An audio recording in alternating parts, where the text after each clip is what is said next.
بسم الله الرحمن الرحيم نحمده ونصلي على رسوله الكريم أما بعد يا أيها الناس اتقوا ربكم الذي خلقكم من نفس واحدة وخلق منها زوجها وبث منهما رجالا كثيرا ونساء واتقوا الله الذي تساءلون به والأرحام إن الله كان عليكم رقيبا۔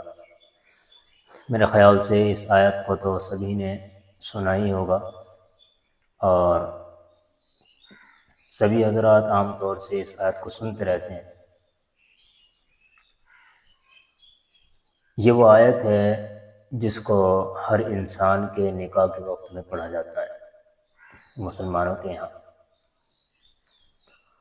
اس صورت کا نام سورہ نساء ہے۔ اللہ تبارک و تعالیٰ نے چونکہ اس صورت کے اندر زیادہ تر احکام عورتوں کے بارے میں اور کھول کھول کر کے نازل کیے ہیں، اس وجہ سے اس صورت کا نام سورہ نساء ہے،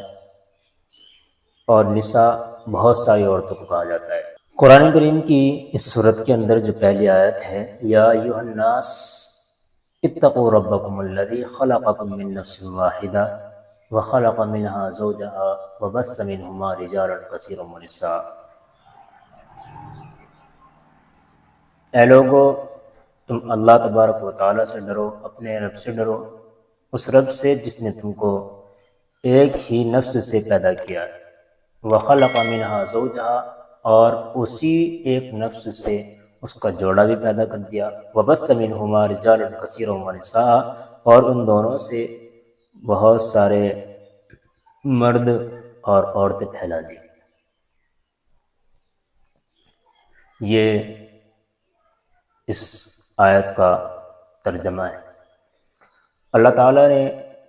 انسان کو اس کی تخلیق یاد دلائی ہے، بتلایا ہے کہ انسان کو کیسے پیدا کیا گیا۔ ہمارے یہاں آج کل ماڈرن زمانہ پتہ نہیں کس رخ پر چل رہا ہے، الگ الگ تھیوری، ڈارون کے نظریے کے مطابق، کوئی نیوٹن، پتہ نہیں کیسے کیسے لوگ یہ پہلے گزرے ہوں گے، ان کے نزدیک معتبر ہیں، ہم تو ان کو مانتے نہیں گے اتنا، اور نہ ہمیں ضرورت ہے ان کی تھیوری پہ چلنے کی۔ ہاں، کچھ جو دنیاوی چیزیں ہیں وہ بات الگ ہے، لیکن اللہ تبارک و تعالیٰ کی تخلیق کے اندر رد و بدل کر دینا اور اس کو کچھ سے کچھ بنا کر کے پیش کر دینا، یہ بالکل بھی اس لائق نہیں ہے کہ ان پر عمل کیا جائے یا ان کو مانا جائے۔ یہاں پر اللہ تبارک و تعالیٰ نے صاف صاف بتلا دیا ہے کہ ہم نے تم کو ایک جان سے پیدا کیا ہے، ایک ہی نفس سے پیدا کیا ہے۔ اللہ تبارک و تعالیٰ نے فرشتوں کو حکم دیا کہ جا کر کے تم زمین سے مٹی اٹھا کر کے لاؤ، ہر جگہ سے۔ اب چونکہ زمین سخت بھی ہے، نرم بھی ہے، کالی بھی ہے، گوری بھی ہے، ہر جگہ سے مٹی کو اٹھایا گیا، اس کا خمیر بنایا گیا، اس کے بعد آدم کا پتلا تیار کیا گیا، اور پھر اللہ تبارک و تعالیٰ نے اس کے اندر جان ڈالی۔ یہاں سے انسان کی تخلیق ہوئی ہے، نہ کہ اس ڈارون کے نظریے کے مطابق کہ انسان یہ پہلے بندر تھا، بندر سے ترقی کرتے کرتے ابھی کیا بن گیا، یہ انسان بن گیا۔ ایسا کچھ نہیں، یہ سب بکواس بازی ہے اور لوگوں کو دھوکے میں ڈالنا ہے۔ لاکھوں کروڑوں اربوں سال تک بھی اگر کوئی یہ کہنے لگے کہ بھئی یہ چھوٹی سی چیز ہے، یہ ترقی کرتے کرتے اتنی بڑی ہو گئی ہے، تب بھی یہ ناممکن ہے، ہو ہی نہیں سکتا ایسا۔ ارے وہ ذات جس نے ایک غلے کو، جس کو آپ زمین میں ڈالتے ہیں،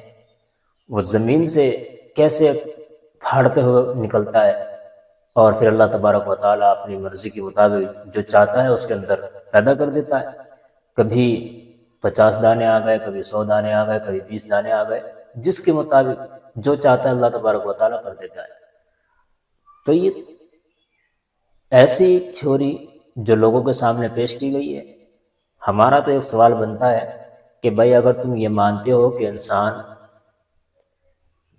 یہ بندر سے ترقی کر کے انسان بنا ہے،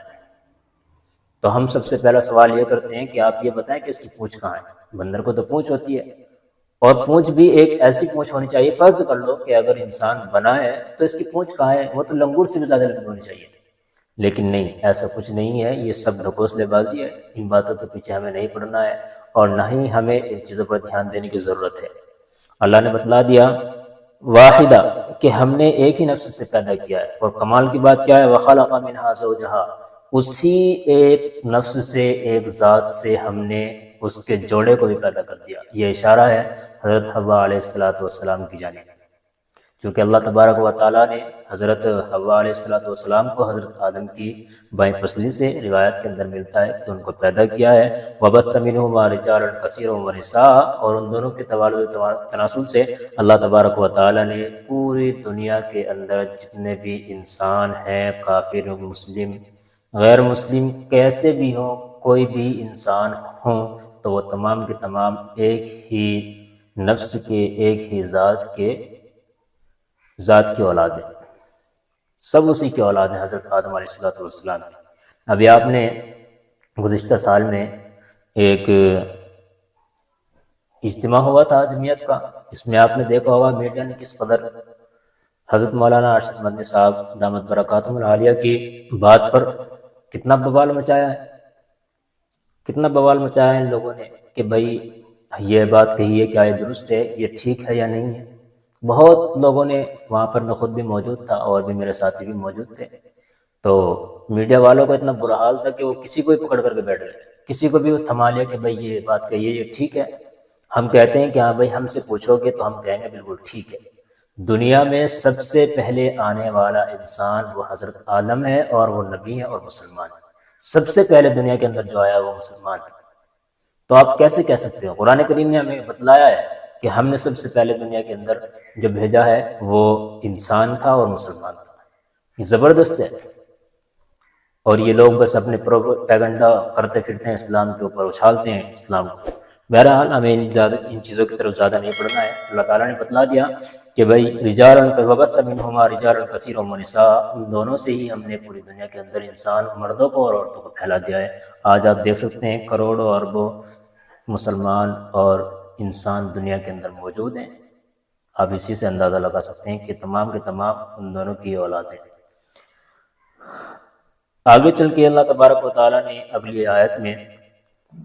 یتیموں کے بارے میں کچھ احکامات بیان کیے ہیں، چونکہ یتیم بیچارہ یتیم ہی ہوتا ہے، نام بھی ایسا ہی ہے اور یہ ہوتا بھی ایسا ہی ہے حقیقت میں۔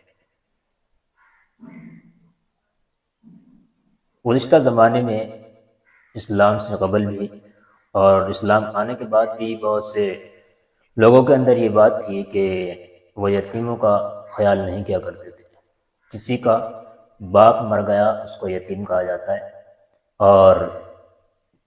یہ انسانوں کے اندر ہے۔ اور اس میں یہ بات بھی ہے کہ اگر کسی کا باپ اس کی کم سنی میں مر جائے، بالغ ہونے سے پہلے تک اس کو یتیم کہا جائے گا، اور جیسے ہی وہ بالغ ہوا اس کی یتیمانہ جو بات تھی وہ ختم ہو گئی ہے، یعنی اب وہ بالغ ہو چکا ہے، اب وہ یتیم نہیں رہا ہے۔ لیکن جانوروں کے اندر، کتاب کے اندر لکھا ہے کہ بھائی اگر ان کی ماں مر جائے تو ان کو یتیم کہا جاتا ہے کہ بھائی یہ پرندہ جو ہے یتیم ہے، اس کی ماں کا انتقال ہو گیا ہے، وہ الگ چیز ہے، وہ یہی اصول اس میں بیان کیا ہے۔ تو وَآتُوا الْيَتَامَىٰ أَمْوَالَهُمْ، قرآن کریم نے حکم دیا ہے کہ بھائی یتیموں کا خیال کیا کرو، ان کے مال ان کو دے دیا کرو۔ لوگ قبضہ کر کے بیٹھ جاتے ہیں یتیموں کے مال پر، یہ اچھی چیز نہیں ہے، قرآن کریم نے اس سے منع کیا ہے، اور کہا ہے وَلَا تَتَبَدَّلُوا الْخَبِيثَ بِالطَّيِّبِ، اور تم خبیث مال کو مت ملاؤ اچھے مال کے ساتھ، مت بدلو۔ کیوں کر رہے ہو؟ اس کے حق میں جو یتیم کا مال ہے اس کے حق میں تو وہ اسی کا ہے اور وہ طیب ہے اس کے لیے، لیکن آپ کے لیے وہ مال خبیث بن گیا ہے کیونکہ آپ اس کو اپنے پاک مال کے ساتھ ملا رہے ہیں، تو آیا آپ کی گڑبڑی ہے۔ اس سے اللہ تبارک و تعالیٰ نے منع کیا ہے اور کہا ہے وَلَا تَأْكُلُوا أَمْوَالَهُمْ إِلَىٰ أَمْوَالِكُمْ، ان کے مالوں کو اپنے مالوں کے ساتھ ملا کر کے نہ کھاؤ، إِنَّهُ كَانَ حُوبًا كَبِيرًا، یہ تو بہت بڑا گناہ ہے، بہت بڑی بری حرکت ہے یہ، اللہ تبارک و تعالیٰ نے اس سے منع کیا ہے۔ اور آگے چل کے وَإِنْ خِفْتُمْ أَلَّا تُقْسِطُوا فِي الْيَتَامَىٰ فَانكِحُوا مَا طَابَ لَكُم مِّنَ النِّسَاءِ مَثْنَىٰ وَثُلَاثَ وَرُبَاعَ، اللہ تعالیٰ نے ایک اور حکم بیان کیا ہے، وہ یہ ہے کہ اگر تم کو خوف ہو کہ تم فیصلہ ٹھیک نہیں کر سکو گے یتیموں کے بارے میں، یہ بھی ہوا کرتا تھا کہ لوگ یتیموں کے اوپر جو لڑکیاں ہوتی تھی قبضہ کر لیتے تھے اور پھر ان کے درمیان فیصلہ نہیں کر سکتے تھے ٹھیک ٹھاک، یعنی کہ جو حقوق ہونے چاہیے تھے وہ ادا نہیں کرتے تھے ان کے، سمجھتے تھے کہ یہ تو یتیم ہے۔ اللہ تعالیٰ نے منع کر دیا اور کہہ دیا فَانْكِحُوا مَا طَابَ لَكُمْ، ان یتیم بچیوں کو چھوڑ کر کے آپ جس سے چاہے نکاح کر سکتے ہو۔ اور صرف ہی اللہ تعالیٰ نے ایک تک محدود نہیں رکھا ہے بلکہ اس سے بھی آگے نکال دیا اور کہا ہے مثنیٰ وثلاث ورباع، کہ اگر آپ کے اندر اتنی طاقت ہے، اتنی قوت ہے کہ آپ ایک کے بجائے 2 کو، 3 کو، 4 تک کو آپ برداشت کر سکتے ہو، اخراجات کے اعتبار سے بھی اور بدنی اور جسمانی قوت کے اعتبار سے بھی، تو آپ کو 4 تک کرنے کی اجازت ہے، یعنی 4 کے بعد آپ نکاح نہیں کر سکتے۔ یہ بیک وقت ہیں۔ بہت سے حضرات کہتے ہیں کہ بھائی فلاں آدمی نے 7 شادی کر لی، بھائی کیسے کر لی ہے کہ بھائی اس کی بیوی کا انتقال ہو گیا، پھر دوسری کر لی، تیسری کر لی، چوتھی کر لی، وہ کرتے جا رہا ہے۔ بھائی وہ ٹھیک ہے، بیک وقت ایک وقت کے اندر 4 عورتیں رکھنا یہ جائز اور درست ہے، لیکن شرط سب سے پہلے یہی ہے کہ بھائی ان تمام کو ان کا نفقہ، ان کے اخراج، یہ تمام کا تمام آپ کے اوپر ڈالا جائے گا، اور ساتھ میں جتنی بھی بدنی طاقتیں، قوتیں ہیں جو تم ان کے ڈیزائرز کو پورا کر سکتے ہو اور ان کی خواہشات کو پورا کر سکتے ہو، تو یہ آپ کو یہ حکم دیا گیا ہے، ورنہ تو نہیں دیا گیا۔ آگے چل کے اللہ تبارک و تعالیٰ نے وصیت کی ہے وارثین کے بارے میں۔ اس میں بھی بہت آج کل گڑبڑی ہے، کوئی جانتا نہیں ہے میراث کیا ہوتی ہے، کیسے ہوتی ہے۔ ہر کسی کے ذہن میں بات کیا ہوتی ہے کہ بھائی والد کا انتقال ہوا، فوراً مال سمیٹ لیا، اور سمیٹا صرف بھائیوں نے، لڑکوں کو وہ مال ملائے، بھائیوں کو مال ملائے، لیکن بہنیں بیچاری محروم رہ جایا کرتی ہیں۔ یہ بھی بہت زبردست اور بہت گھنونی حرکت ہمارے اسلام کے اندر اب پھیلتی جا رہی ہے۔ اسلام کو تو نہیں کہیں گے، ہمارے مسلمانوں کے اندر، کیونکہ اسلام تو ایک اچھی چیز ہے، اس نے آپ کو اصول بیان کر دیے، اس پر عمل کرنا یہ آپ کی ذمہ داری ہے۔ قرآن نے کہا ہے یوصیکم اللہ فی اولادکم، اللہ تعالیٰ آپ کو وصیت کرتا ہے آپ کی اولاد کے بارے میں، للذکر مثل حظ الانثیین، کہ آپ 2 مؤنثوں کو یعنی لڑکیوں کو 1 مثل دیں گے اور لڑکوں کو 2 مثل دیں گے۔ مثال کے طور پر آپ کے پاس 100 روپے ہیں، یہ میراث ہے، آپ اس کے 3 حصے کریں گے، تو 3 حصے کرنے کے بعد جو 2 حصے ہوں گے وہ آپ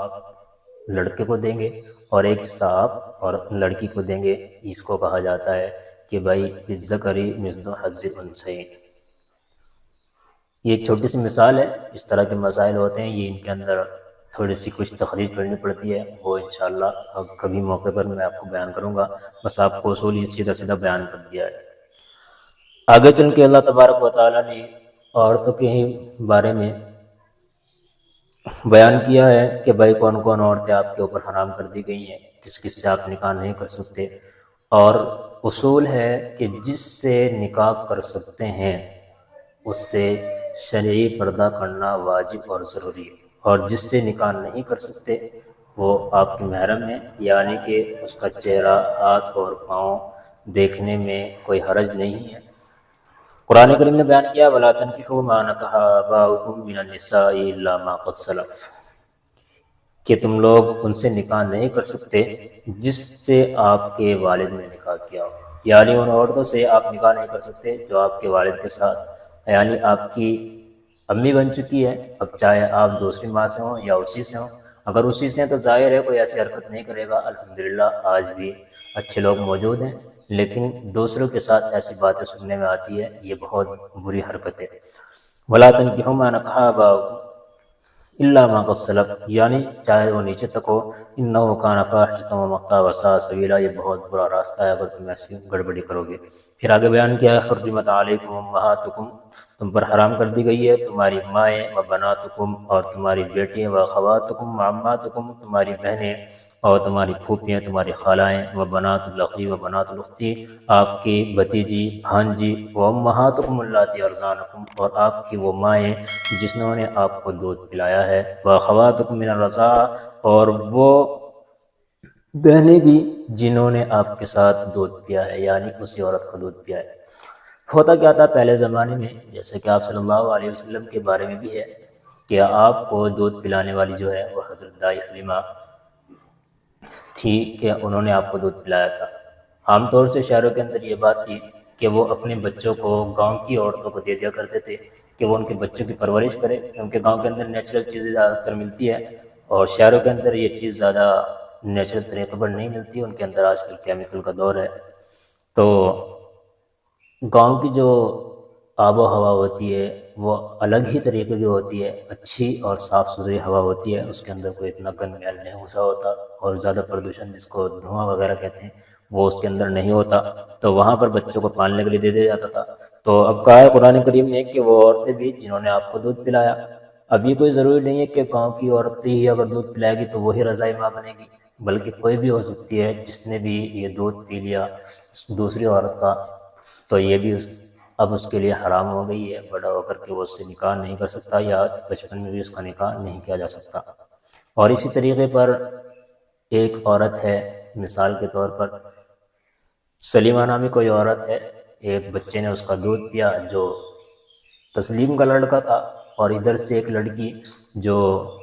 مسلم کی لڑکی تھی اس نے بھی اسی عورت کا دودھ پی دیا تسلیمہ کا، تو اب یہ دونوں رضائی بھائی بہن بن گئے ہیں، ان کا بھی آپس میں نکاح نہیں کیا جا سکتا۔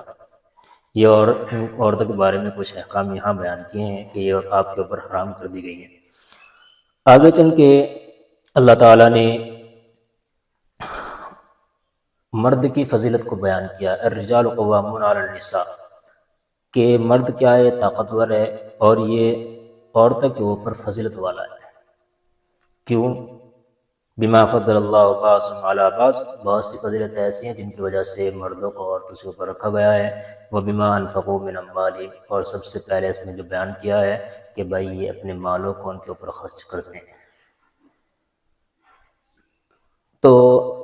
مرد کا حق ہوتا ہے کہ وہ اپنے گھر کے اندر ایک سردار کی طرح رہے اور اپنے گھر کو سربراہ کی طرح چلائے، نہ یہ کہ بھائی اس کے اوپر ظلم کیا جا رہا ہے، اپنے جو ماتحت ہیں، یہ ٹھیک نہیں ہے، اس سے بہت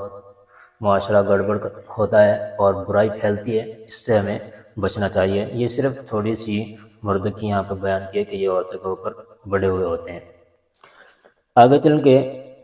اسی صورت کے اندر میں اللہ تعالیٰ نے کچھ اور حکم بھی دیا ہے اور بیان کیا ہے کہ قرآن کریم کی ایک آیت ہے، لا يستوي القاعدون من المؤمنین غیر اولی الضرر والمجاہدون فی سبیل اللہ باموالہم وانفسہم۔ یہ آیت بھی بہت اہمیت کی حامل ہے۔ جس وقت میں جہاد فرض کیا گیا تو بہت سے وہ حضرات تھے جو فوراً چل پڑے، لیکن بہت سے وہ حضرات تھے جو بیچارے معذور تھے، اور آپ صلی اللہ علیہ وسلم نے ان کو روک رکھا تھا کہ بھائی تمہارے اندر یہ ہمت نہیں ہے، آپ جہاد نہیں کر سکتے، لیکن وہ دلی خواہش رکھتے تھے۔ اس کے باوجود بھی قرآن کریم کی جب یہ آیت نازل ہوئی، لا يستوي القاعدون من المؤمنین، کہ وہ مومنین جو گھر بیٹھے ہوئے ہیں وہ ان مومنوں کے برابر نہیں ہو سکتے، والمجاہدون، اور ان مجاہدین کے برابر نہیں ہو سکتے، فی سبیل اللہ باموالہم وانفسہم، جو اللہ کے راستے میں جہاد کر رہے ہیں اپنے مال اور اپنے نفس کے ساتھ، یعنی اپنا مال بھی انہوں نے لگا رکھا ہے اور خود بھی اس میں پہنچے ہوئے لڑ رہے ہیں اللہ کے راستے میں، تو یہ بالکل برابر نہیں ہو سکتے۔ اور ظاہر ہے ایک کام کرنے والا اور بغیر کام کرنے والا یہ دونوں بھی برابر نہیں ہو سکتے، اسی کو اللہ تبارک و تعالیٰ نے بیان کیا۔ لیکن جب یہ آیت نازل ہوئی تو اس کے اندر ایک چھوٹا سا لفظ جو ہمیں نظر آ رہا ہے یہ اس کے اندر موجود نہیں تھا۔ ایک صحابی رضی اللہ تعالیٰ عنہ آپ صلی اللہ علیہ وسلم کے پاس موجود تھے، جب یہ سوال کیا کہ یا رسول اللہ ہم تو خواہش رکھتے ہیں، صحابہ کے اندر یہ بات تھی کہ وہ فوراً اس طرح کی بات معلوم کیا کرتے تھے اور ان کو ٹینشن ہوا کرتی تھی اس بات سے کہ یار یہ تو ہم اپنی طرف سے نہیں کر رہے ہیں لیکن پھر بھی ایسا ہو رہا ہے۔ تو آپ صلی اللہ علیہ وسلم سے انہوں نے معلوم کیا، آپ کے پاس گئے، سوال کیا کہ یا رسول اللہ ہم تو جان بوجھ کر نہیں بیٹھے، آپ ہمیں حکم دیجئے، ہم جانے کے لیے تیار ہیں، آپ نے ہمیں روک رکھا ہے اور پھر قرآن کریم کہہ رہا ہے کہ وہ برابر نہیں ہو سکتے۔ تو کہتے ہیں کہ آپ صلی اللہ علیہ وسلم پر وحی کی کیفیت طاری ہو گئی۔ حضرت عائشہ رضی اللہ تعالیٰ عنہ بیان کرتی ہیں کہ جب آپ صلی اللہ علیہ وسلم پر وحی نازل ہوتی تھی، وحی اترا کرتی تھی، تو آپ سخت سردی کے اندر بھی آپ کی پیشانی پر پسینہ آ جایا کرتا تھا اور وہ ٹپکنا شروع ہو جایا کرتا تھا جیسے کہ موتی گر رہے ہیں۔ اتنا اس کا وزن ہوتا ہے۔ تو جب یہ آیت کا جو چھوٹا سا ایک لفظ ہے اس کے اندر یہ نازل ہونے کا وقت آیا تو ایک صحابی آپ صلی اللہ علیہ وسلم کے پاس موجود تھے، تو آپ کا ران مبارک آپ دوسرے صحابی کے گھٹنے پر رکھی ہوئی تھی، تو جیسے ہی آپ کے اوپر یہ کیفیت طاری ہوئی، صحابی بیان کرتے ہیں کہ میری حالت ایسی ہو گئی تھی گویا کہ اب میرا گھٹنا ٹوٹ جائے گا، چلنے کے لائق نہیں بچوں گا۔ اور صرف لفظ کتنا تھا، جب یہ آپ کی کیفیت ختم ہو گئی اور آپ نارمل حالت میں آئے تو صرف لفظ یہ تھا اولی الضرر، غیر اولی الضرر، کہ جو بغیر کسی گڑبڑی کے، بغیر کسی یعنی کہ بیماری کے جو رکے ہوں ان کے لیے یہ بات ہے۔ جو بیماری کے لیے رکے ہیں تو ان کے لیے وہ گویا کہ ان کے برابر سرابر ہے کہ بھائی ان کے اندر ہمت نہیں ہے، کیونکہ قرآن کریم نے آگے پیچھے بھی بیان کیا ہے لا یکلف اللہ نفسا الا وسعها، اللہ تعالیٰ تو ہر نفس کو اس کی وسعت کے مطابق مکلف بناتا ہے، اس کے اوپر زیادہ بوجھ نہیں ڈالا جاتا۔ تو یہ آیت جب یہ حروف جب بیان کیا ہے تو اس وقت یہ پوری آیت سمجھ میں آئی ہے کہ بھائی جو بغیر کسی کمی کے اللہ تعالیٰ نے ٹھیک ٹھاک جسم و جثہ بنا رکھا ہے، تو اب وہ اگر ایسی گڑبڑی کرے گا تو اس سے پوچھ تاچھ کی جائے گی، اس سے اس کا سوال کیا جائے گا۔ آگے چل کے اسی صورت کے اندر میں منافقین کے بارے میں کچھ بیان کیا ہے، ان المنافقین یخادعون اللہ وهو خادعهم، کہ منافق یہ بڑے خطرناک ہوتے ہیں۔ منافق کہا جاتا ہے کہ جو انسان ظاہراً تو مسلمان ہو لیکن باطناً اس کے اندر کفر کٹ کر بھر گیا ہو۔ کیا بیان کرتا ہے کہ منافق یہ اللہ کو دھوکہ دیتے ہیں، وہ خادعهم، حالانکہ یہ خود اپنے آپ کو دھوکہ دے رہے ہیں، بھائی اپنے لیے خود جہنم تیار کر رہے ہیں، اللہ کو تو پتہ ہے، اللہ کو تم کچھ بگاڑ ہی نہیں سکتے، تو کیسے؟ تو پھر بیان کیا ہے وہ وَإِذَا قَامُوا إِلَى الصَّلَاةِ، قرآن کریم ان کی برائی بیان کر رہا ہے، وَإِذَا قَامُوا إِلَى الصَّلَاةِ قَامُوا كُسَالَىٰ، جب یہ نماز پڑھنے کے لیے کھڑے ہوتے ہیں تو سستی آئی رہتی ہے ان کو، کوئی منہ پھیلا رہا ہے، کوئی کچھ کر رہا ہے، کوئی کچھ کیسے کر رہا ہے، بہت زیادہ سستی آتی ہے، گویا کہ ان کے اوپر بہت شاپ گزر رہا ہے۔ یراؤن الناس، یہ بھی صرف لوگوں کو دکھانے کے لیے، ولا یذکرون اللہ الا قلیلا، اور ان میں سے کچھ ہی لوگ ہیں جو اللہ تبارک و تعالیٰ کا ذکر کرتے ہیں ورنہ وہ ذکر بھی نہیں کرتے، الا قلیلا، کہتے ہیں مذبذبین بین ذلک لا الہ الا ولا الہ الا، یہ ان دونوں کے درمیان پتہ ہی نہیں ہے کہ یار ہم ان کو پتہ ہی نہیں ہے کہ ہم مسلمانوں کی طرف جائیں یا کافروں کی طرف جائیں، مذبذبین بین ذلک، تذبذب میں پڑے ہیں، کشمکش میں پڑے ہوئے ہیں۔ اور کہا ہے آپ آگے چل کے بیان کیا ہے ومن یضلل اللہ فلن تجد له سبیلا، اور اللہ تعالیٰ بیان کرتا ہے کہ بھائی جس کو اللہ تبارک و تعالیٰ گمراہ کر دے تو آپ اس کے لیے راستہ تلاش نہیں کر سکتے، اس کو راستہ مل ہی نہیں سکتا۔ یا پھر آگے بیان کیا یا ایھا الذین آمنوا لا تتخذوا الکافرین اولیاء من دون المؤمنین، اے ایمان والو تم کافروں کو دوست مت بناؤ مومنین کو چھوڑ کر کے۔ یہ بھی بہت زبردست حکم ہے۔ ہم دیکھتے ہیں کہ بھائی بہت سے لوگ دلی محبت کر بیٹھتے ہیں۔ حضرت تھانوی نور اللہ مرقدہ نے بیان کیا ہے کہ وہ محبت کے 3 درجات ہیں۔ ایک محبت وہ ہوتی ہے جو دل سے ہوتی ہے، جیسا کہ آپ کو اپنے بچوں سے ہوتی ہے، اپنی گھر والے سے ہوتی ہے، یہ تمام کے تمام دلی محبت ہے آپ کی۔ اور پھر ایک محبت ویسی بس پوچھ تاچھ کے اعتبار سے کہ بھائی کیسے ہو، کیا کر رہے ہو، ٹھیک ٹھاک بول چال ہے تو اس کی کچھ تھوڑی سی گنجائش دی ہے، اور کوئی سلام کلام کر لے تو اس کی بھی تھوڑی بہت گنجائش دی ہے۔ دلی محبت کی بالکل بھی اجازت نہیں ہے کہ آپ کافروں کے ساتھ دلی محبت کر بیٹھیں۔ یہ کچھ تھوڑے سے احکامات ہیں جو میں نے آپ کے سامنے ابھی بیان کیے ہیں۔ یہ سورہ نساء ہے آج جو ہم نے ختم کر لی ہے۔ اللہ تعالیٰ ہمیں سمجھ کے عمل کی توفیق نصیب فرمائے۔ وآخر دعوانا الحمدللہ رب العالمین۔